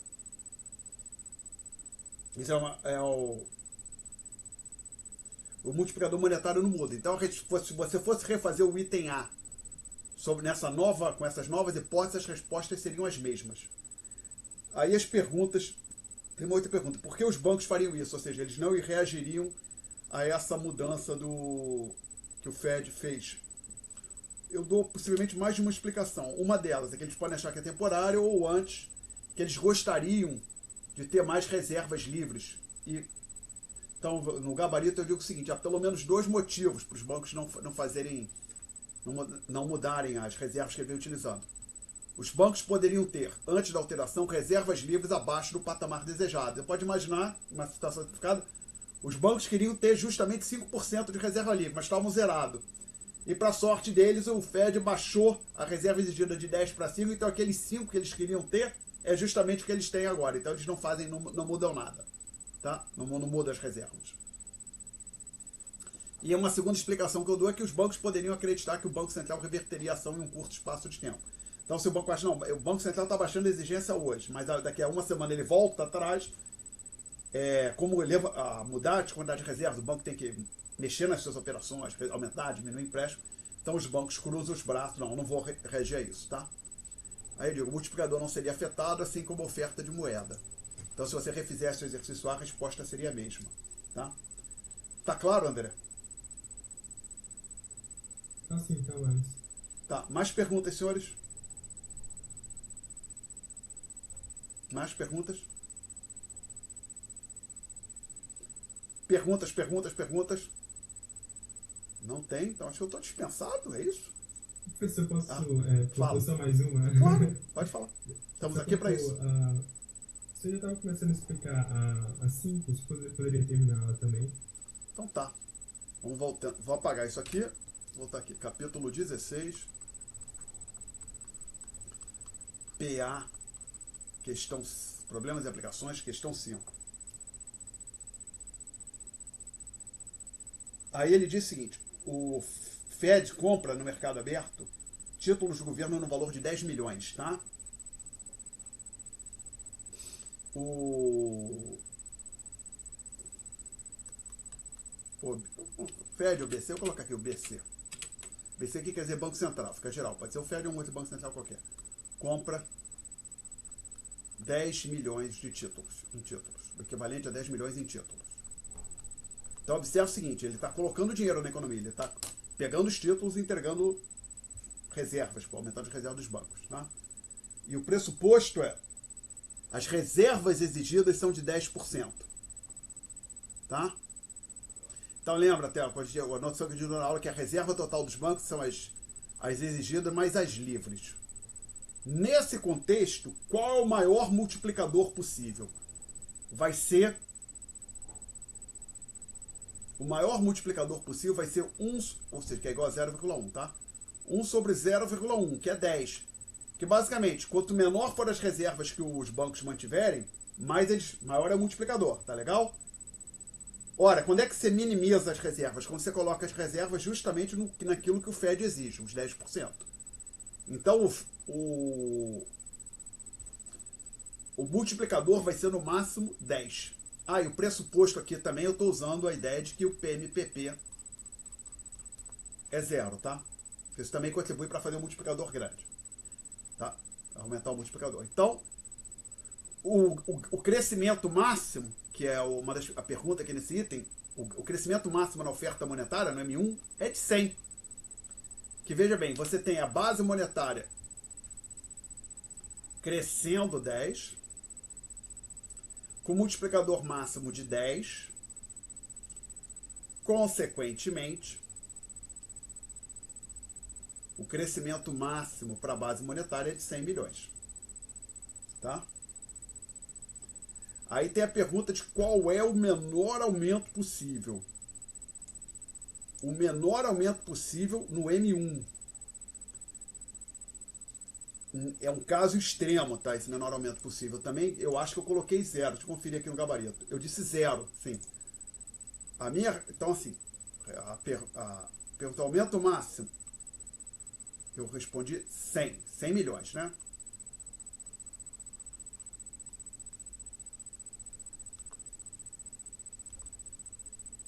O mínimo que eu digo é 0. Por quê? Imagina que essas reservas adicionais, os bancos simplesmente sentem em cima delas e não façam, não aumentem os empréstimos.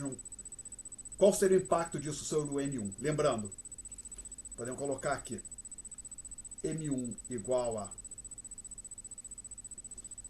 PMPP mais depósito à vista. Então, nessa operação que o Banco Central comprou 10 milhões em título, ou seja, tirou título do mercado e entregou dinheiro para os bancos, para que isso impacte o M1, é preciso que os bancos aumentem os empréstimos. Se os bancos pegarem, uma hipótese absurda, mas a pergunta do livro é o mínimo. Se os bancos simplesmente sentarem em cima desse dinheiro, não usarem para nada, estavam desesperados, eles queriam ter mais reservas. Com isso, eles conseguiram as reservas que eles estavam precisando. O impacto e não vão emprestar esse dinheiro, eles sentam em cima disso. Qual vai ser o impacto disso sobre o M1? 0, porque você não aumenta o depósito à vista nem o PMPP. Tá? Então o impacto mínimo é nulo. Então, para você ter esse impacto mínimo nulo, é preciso que as reservas adicionais que os bancos conseguiram não sejam repassadas para o resto, ou seja, não sejam emprestadas. Os bancos não aumentem as suas operações de empréstimo, tá? Na prática de criação de M1. Ok? Perguntas? Mais perguntas, gente? Não fiquem acanhados, vocês podem perguntar.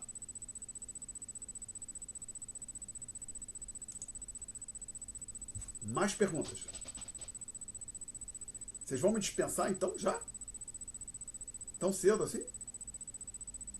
Tá bom que sou... Eu tenho uma questão. Fala, Beatriz. Mas é em relação ao estilo da prova. Tá, só um minutinho então, antes de eu responder. Gente, pensem aí, não fiquem acanhados, se querem fazer pergunta, fiquem à vontade, tá?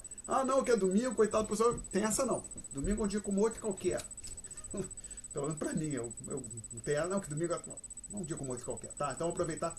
A Beatriz quer fazer uma pergunta sobre o estilo da prova. Fala, Beatriz. Isso, eu só queria saber se você costuma colocar, por exemplo, 5 questões, uma para cada tópico, e a gente responde todas. Não, vamos lá. Primeira coisa. Eu posso dizer o seguinte, não é segredo, como isso aqui é aberto, então não é segredo. Vão ser 4 questões, o aluno vai ter que responder 3, tá legal? Tá bom. Agora, são todas do mesmo... Só uma coisa. Cai na prova, a gente está fazendo de... Tem 5 tópicos, né? Eu me reservo o direito de fazer as 5 perguntas dentro do mesmo tópico. O que eu estou dizendo são 4 perguntas, 5 não, as 4 perguntas dentro do mesmo tópico, tá? O aluno vai poder escolher 3 E uma delas ele realmente não precisa responder, tá? Mas podem ser todos o mesmo tópico. Ah, mas por quê? Porque eu quero. Estou dizendo que tem assim. Ah, mas por quê? Porque você não vai ter muita gente malandro para dizer, opa, são 5, então na prática eu preciso estudar só 3 tópicos, ignoro 2. Ah, mas aí tem, às vezes você estuda 3 e não cai daquele, mas na prática você pode pensar, então você pode pelo menos, dos 5 tópicos, você estudar 4. Que se cair uma pergunta do tópico que eu não estudei, eu faço as outras 3. Se eu falar que é uma pergunta de cada tópico, né? Então não tem essa promessa não. O que eu estou dizendo é o seguinte, a prova terá 4 questões, o aluno vai ter que responder 3. E eu quero que o aluno estude os 5 tópicos. Tá legal? Ok? Agora, se vai chegar lá na hora, vai ter uma pergunta de cada tópico, ou vão estar todas concentradas no tópico, você vai descobrir na hora. Ok? Obrigada.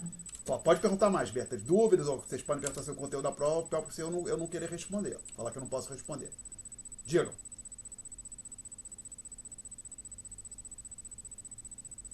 Então, aproveitar e fazer um comentário. Amanhã eu vou tentar chegar mais cedo. Normalmente eu consigo chegar mais cedo lá na universidade aqui do que aqui quando a gente tem esse encontro virtual. Hoje, como vocês viram, né?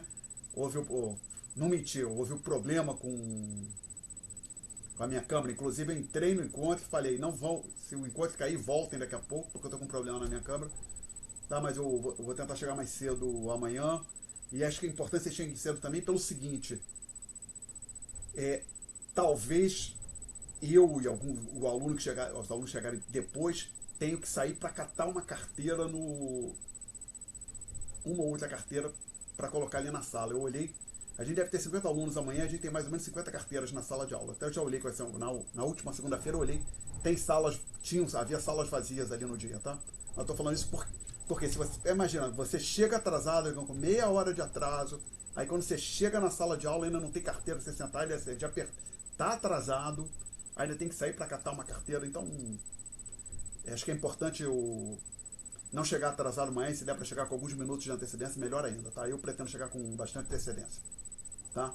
Mas acho que assim, dia de prova é importante que a gente se planeje para não chegar atrasado, porque inclusive acontece o seguinte, digamos que tem uma hora, como aqui, 1h40 de prova, você chega 20 minutos atrasado, mas a prova era fácil, dava para fazer em 1 hora, então aqueles 20 minutos de atraso não deveriam te prejudicar.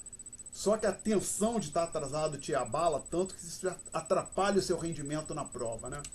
Então, ao chegar atrasado numa prova, além do prejuízo da perda do tempo, tem o segundo prejuízo, que é sobre o seu estado de espírito, sobre o fato de você ficar mais nervoso para fazer a prova, e isso atrapalha o rendimento também, tá? Então, tinha esse comentário. Podem fazer perguntas, gente. Perguntas.